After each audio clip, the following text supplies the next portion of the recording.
2022 हमको बहुत सारी खुशियां देकर गया, अभी जैसा बता रहे थे, और बहुत अच्छी बात है। और आपकी तालियां भी बता रही थी कि वो वास्तव में खुशियां रही बहुत सारे लोगों के लिए। तो मैं भी रजिस्ट्रार साहब को बहुत सारी बधाई देता हूँ।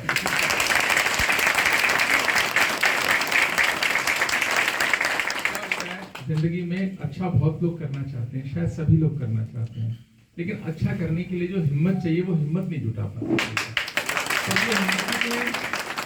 तो ये हिम्मती भी हैं और थोड़ा सा चीज को आगे बढ़ा भी देते हैं हिम्मत के साथ में। इस कारण से बहुत सारा अच्छा हो पाया और आने वाले 23 में और अच्छा होगा, ऐसा हम सबका भरोसा है।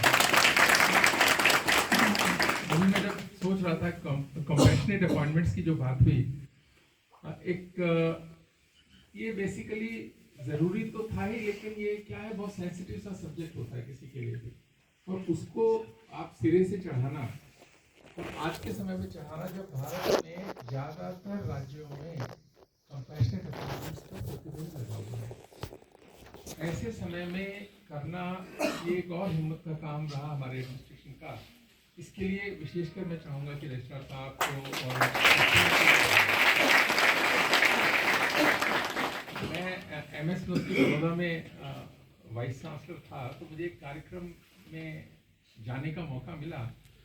उस समय आज के माननीय प्रधानमंत्री तब गुजरात के मुख्यमंत्री थे, तो वो एक घटना सुना रहे थे और उन्होंने उसमें कहा कि जब हमने गुजरात में 108 जो उन्होंने एम्बुलेंस सेवा शुरू की, गुजरात पहला राज्य था जहाँ ये शुरू हुई, और उन्होंने दावा, उस सेवा का ऐसा दावा था कि आधे घंटे के अंदर मैक्सिमम वो गुजरात के किसी भी जगह पे वो सेवा पहुंच जाती है, ऐसा एम्बुलेंस सेवा का था। तो उससे सड़क दुर्घटनाओं में कमी आई, बहुत सारे लोगों की जान उससे बच पाई। और तो और क्योंकि भारत तो क्रिएटिव लोग हैं, तो लोगों ने उसको मतलब एम्बुलेंस को और कामों के लिए भी कई बार उपयोग किया, कि जैसे कोई डिलीवरी होनी है, कुछ और होना है, कोई किसी की तबीयत खराब है, एकदम वैसे हो गई, बनी वो एक्सीडेंट्स के लिए थी, लेकिन उसके बाद धीरे धीरे करके सभी कामों में उसका उपयोग किया।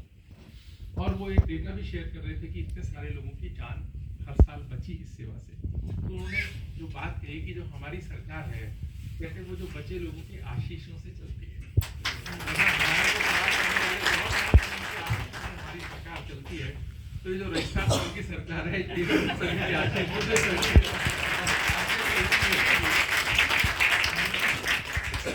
मुझे भी ये भरोसा है कि बहुत अच्छा सा काम ये कर रहे हैं, आगे भी करेंगे, और आप सब विश्वविद्यालय के लिए आगे बढ़ाने में अपना सहयोग कर रहे हैं। तो ये सहयोग को बनाए भी रखिएगा और बढ़ाकर चलिएगा, क्योंकि मैं जब टीचर्स से बात करता हूँ, मैं बहुत बार ये बात कहता हूँ कि आप नॉन टीचिंग वालों से थोड़ा सीखिए तो सही।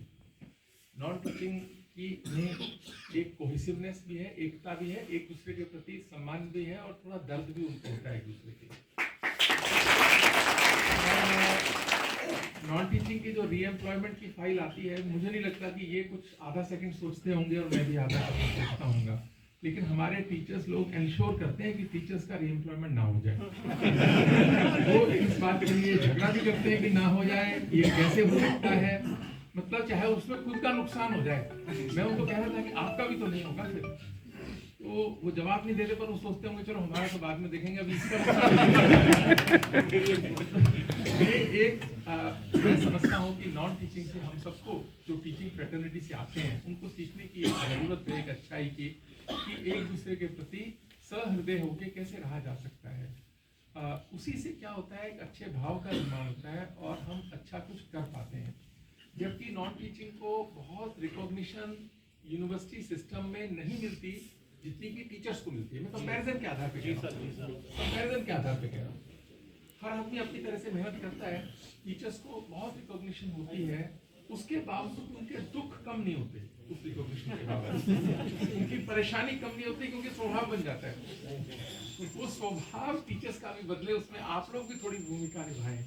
मैं ऐसा मानता हूँ कि क्योंकि एक अच्छे माहौल में ही अच्छे काम होते हैं, खराब माहौल में अच्छे काम हो नहीं पाते हैं, क्योंकि एक दूसरे से हिम्मत जब मिलती है। क्योंकि अगर रजिस्ट्रार साहब को प्रदीप कह देते ना ये काम कर दो जी, कुछ नहीं होगा, तो रजिस्ट्रार में हिम्मत आ जाती है, फिर लोग मुझे कह देते हैं, मुझे हिम्मत आ जाती है।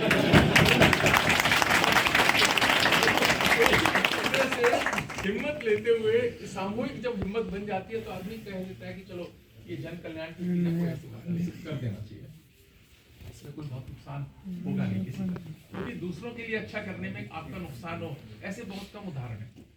अपना हित करने में आपका नुकसान हो गया ऐसे बहुत उदाहरण है ना, ऐसे बहुत उदाहरण है।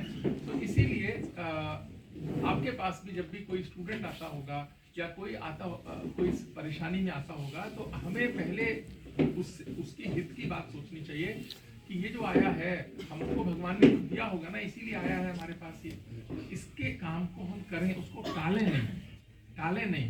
क्योंकि कुंवर बेचन साहब की आजकल मैं पंक्तियां मुझे बहुत पसंद है, बहुत बार कोट कर रहा हूँ कि अपने आंचल को भिगोती ही चली जाती है, जिंदगी रोई तो रोती ही चली जाती है, नेक कामों में देरी ना करिए साहेब, देर होती है तो होती ही चली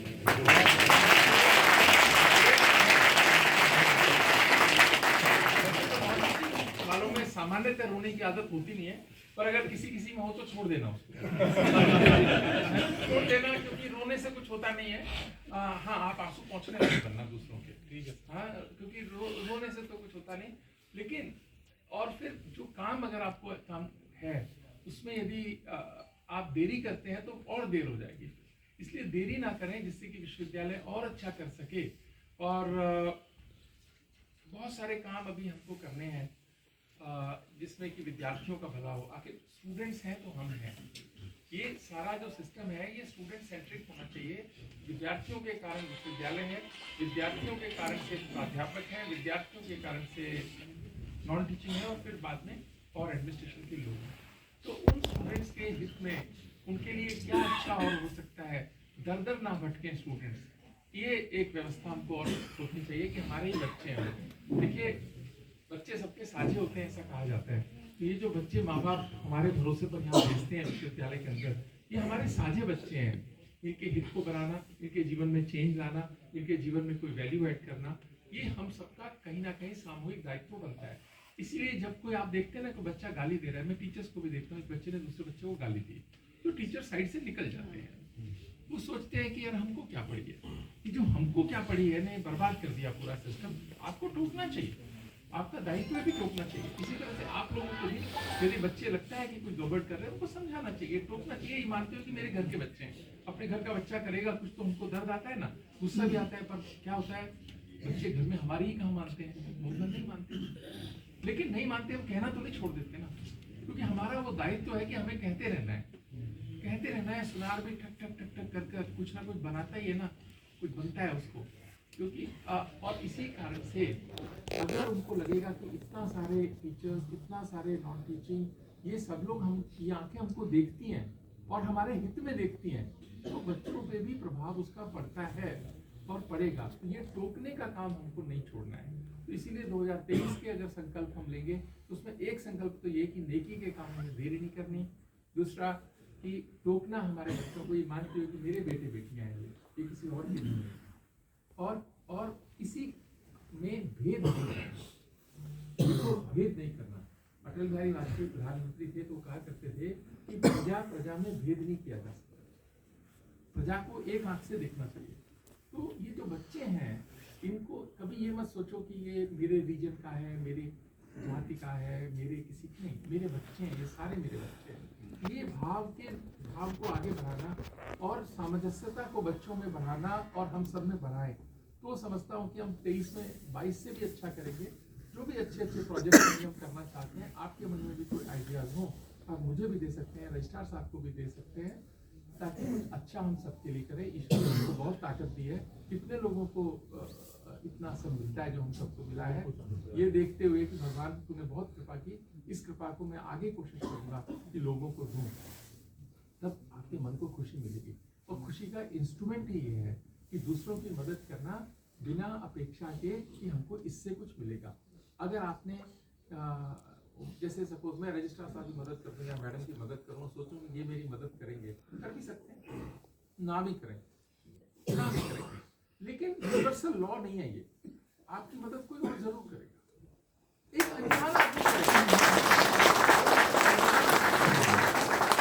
जीवन में आपने देखा होगा कि एकदम अनजान सी मदद आ जाती है, आप उसे जानते भी ठीक से नहीं हो, कुछ जिस पे जितना इन्वेस्ट करते हो वो मदद नहीं करते, देते हैं, पर वो इसलिए मदद दूसरे कर रहे हैं कि वहाँ आपने इन्वेस्ट किया था कुछ। तो ये मानते हुए कि हमको ये काम हमारा करना है, हमारी चिंता जो है बाकी लोग अपने आप, ये नेचर है, व्यवस्था है, जो भी है, यूनिवर्सल न्यूटन के लॉस की तरह है ये, वो आपके साथ अच्छा होगा ही। इस अच्छाई को बढ़ाएं, अच्छाई के पेड़ लगाएं नए साल के अंदर, ताकि आने वाले समय में लोगों को बहुत सारे फ्रूट्स दें और हमारी आने वाली जनरेशन को उसको फायदा हो। इस सब के साथ में आपने बुलाया, बहुत बहुत आभार।